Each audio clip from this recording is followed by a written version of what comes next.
Okay, welcome to episode number 2, Oneness 101. Now, you've probably heard this concept, thrown around here and there.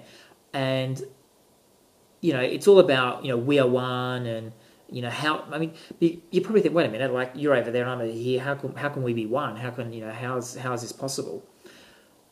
You have to, I think, go beyond, almost put yourself beyond, go outside into space and be an observer of the planet and, you sitting on the planet, doing your thing and the other people doing their thing as a whole unit to actually kind of get the idea of what's going on. Basically, it's like this. This is the greatest metaphor I've ever come across.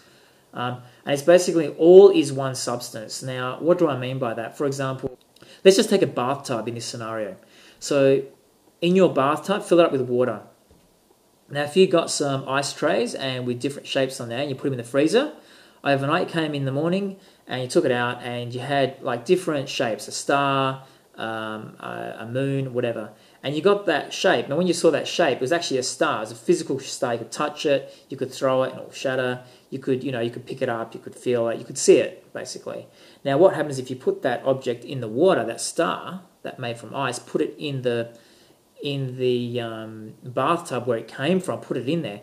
After about an hour or so, it would actually just totally dissolve back into water where it came from. So what happens? We put it in the fridge, and now it's going back in the water. Now, if you go back from that metaphor as you're looking from space at your life, now think about if you could fast forward things like times 1,000 and look at your life in say a minute.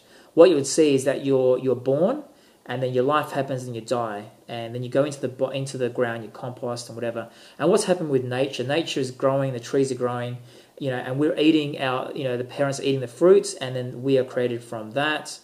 And then we are born, and then we live our life, we eat plants, whatever, and that goes back in the ground. And then eventually we end up in the ground, and the story keeps recycling. So, in 100 years from now, we could be a part in the sky, water in the sky, we could be in the earth, we could be a part of a tree, a bird, whatever. Like it doesn't matter what we are. But in essence, from the scope of time speeding up very quickly, we are one because we are one substance because we come from that one substance that is rejuvenated. That it might come from a plant, go into our bodies and then go back into the earth as compost, but it's the same cycle. Another concept is unlearning everything we know. So everything, for example, everything you know about you right now, what do you think you are? You need to unlearn everything because that will get you into that oneness. For example, you might say, you are a web designer.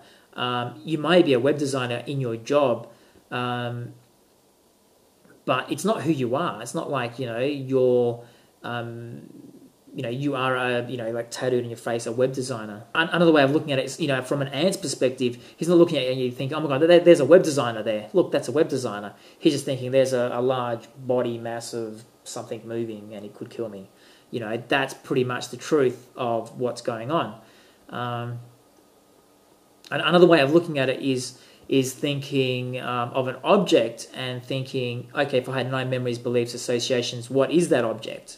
And that's something I'll talk about a bit later, but it's also about undoing. Like, for example, who am I? Say you are your name, you are living in a certain suburb, you drive a certain car.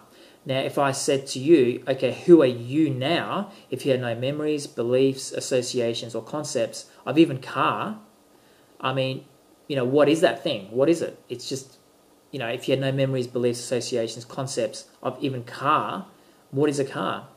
It's just, something that you could probably make the sound effect of it, or transport, whatever.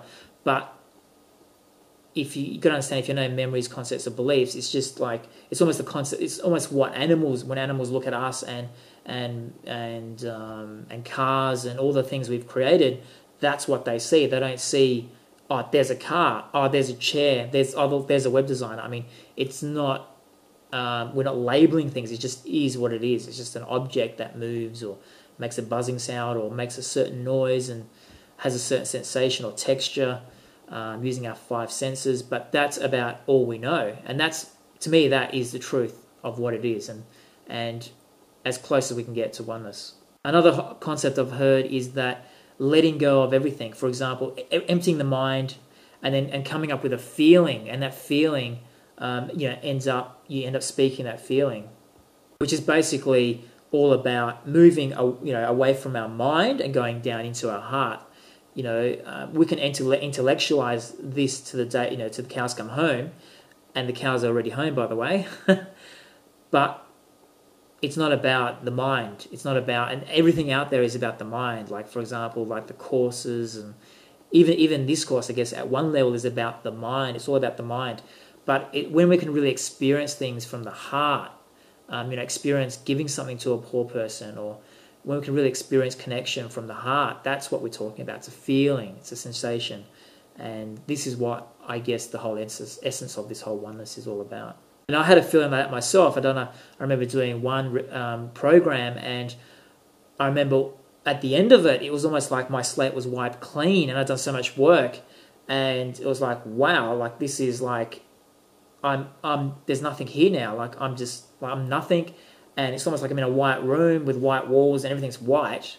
It's just nothing there. So then, in that nothingness, I can reinvent anything I like. I can just go, okay, well, I'm deciding to do this over here, or I can do anything. You know what I mean? Like, it's such a powerful place to be, at a place where you are absolutely nothing. Because when you're nothing, you kind of can be everything. And that, I guess, that starts with, obviously looking inwards and working on yourself. So hopefully it's a very broad, kind of vague talk about what is Oneness 101, and jumping from here to there to topics. But it's just that's just the kind of covers the essence of what is oneness. So you get an idea that it's not about the mind, it's about feelings, it's about feeling it and then trying to express it through words. It's about realizing that we all come from the same thing. That when I look at my friend, that person who done harm to me, that we're the same. We're absolutely the same, because if I view it from a telescope that speeds time up, that we both do the same. We're both going to die, going to the soul. We both, in essence, come from the same source. So, but it's all the beliefs, etc., that kind of, I guess, separates, or separates an event and says, okay, he hurt me, and then that comes drama in the mind, and that's where the whole story is being played out. So Oneness 101, it's very hard to explain in actual words, but I'm just giving a few nuggets, throwing a few nuggets out there to give you a general idea of where I'm coming from, where I'm leading in this video. Okay, thank you very much for that. So that's Oneness 101, and this is Ivansky, and I look forward to seeing you at the next episode. Don't forget to leave your comments down below, and I will answer every single one of your comments, I'm sure. And let's hopefully you can help me get the word out. And peace, brother.